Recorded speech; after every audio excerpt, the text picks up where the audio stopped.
qu'on est le premier des collectifs, au moins en exemple en Mayenne, c'est la Fédé Légia. On n'a pas le même âge, mais on a le même but. C'est de maintenir l'agriculture, et même si c'est vrai qu'on a quelques petits points de discorde de temps en temps, bon, on arrive à ramener la Fédé à la raison régulièrement.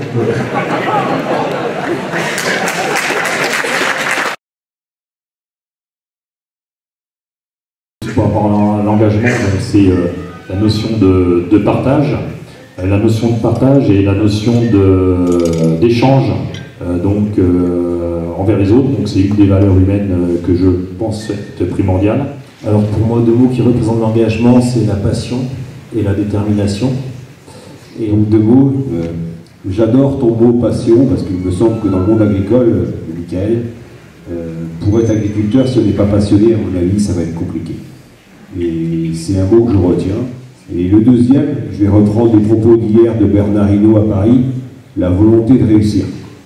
C'est des valeurs, c'est l'envie, et puis surtout c'est qu'ensemble, on peut certainement justement monter et gravir des montagnes qui nous paraissent des fois impossibles. Sur le collectif, j'en avais plusieurs, mais je vais en dire que deux. C'est une force et c'est une richesse. Le collectif, toujours gagnant face aux velléités individuelles. Quelle est pour toi la différence entre l'engagement et l'implication, entre quelqu'un qui va prendre une carte syndicale, quelqu'un qui va regarder, ou quelquefois, comme c'est souvent le cas en ce moment, venir à une manifestation, mais de là à donner 200 ou 300 € pour une cotisation, ça paraît plus compliqué. Donc, quelle est pour toi la différence et comment faire pour aller faire autrement entre l'engagement et l'implication? Il y a le militant, il y a les gens qui sont acteurs, les gens qui sont engagés, on a les consommateurs. Et je pense que dans nos fédés, on a à peu près ce type.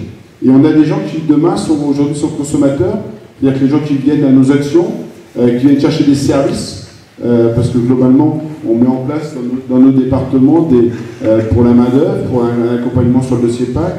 Et puis finalement, ce ne sont pas des gens qui, si on les pousse un peu des fois, ou si on leur dit, alors peut-être que maintenant, demain, ça sera peut-être sur une durée plus limitée que qu'il a pu se faire.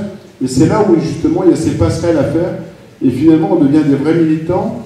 Et c'est là où on se dit comment on fait pour que les sympathisants, qui sont encore des gens, c'est des gens qui nous font confiance aux élections chambres, qui nous disent votre ligne, votre projet pour l'agriculture, il nous intéresse. Mais par contre, c'est vrai que quand il faut faire le geste de payer la cotisation, quand il faut quitter sa ferme le matin ou qu'il faut se dépêcher de faire les animaux pour aller manifester, ou que le soir, on finit un peu tard et que le lendemain, il faut de nouveau se lever et dire il y a mon voisin qui va y aller.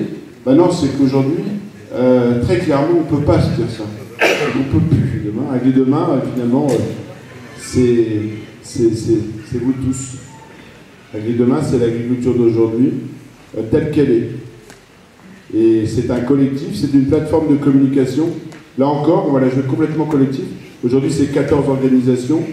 Après le salon, je pense que ça va être une vingtaine, qui tous ensemble, collectivement, ont décidé d'une plateforme de communication commune, ramener de la cohérence. C'est #AgriDemain, parce que c'est aussi utiliser le 360 degrés de la communication. Le département de la Mayenne sera heureux d'accueillir le 70e congrès de la FNSEA, 30-31 mars et 1er avril. Le compte à rebours est maintenant lancé. Pour cela, donc, nous avons constitué une équipe de 8 agricultrices et agriculteurs sur le département, pour laquelle on s'est réparti le travail. Pour la FDSEA de la Mayenne, c'est une réelle chance et une chance méritée d'avoir obtenu l'organisation du congrès de la FNSEA, car pour nous, pendant ces 3 jours, le département de la Mayenne, mais surtout le réseau FDSEA, va être mis en avant à travers tout ce qu'on a pu mobiliser comme force en tant que bénévole et aussi en termes de préparation pour le congrès.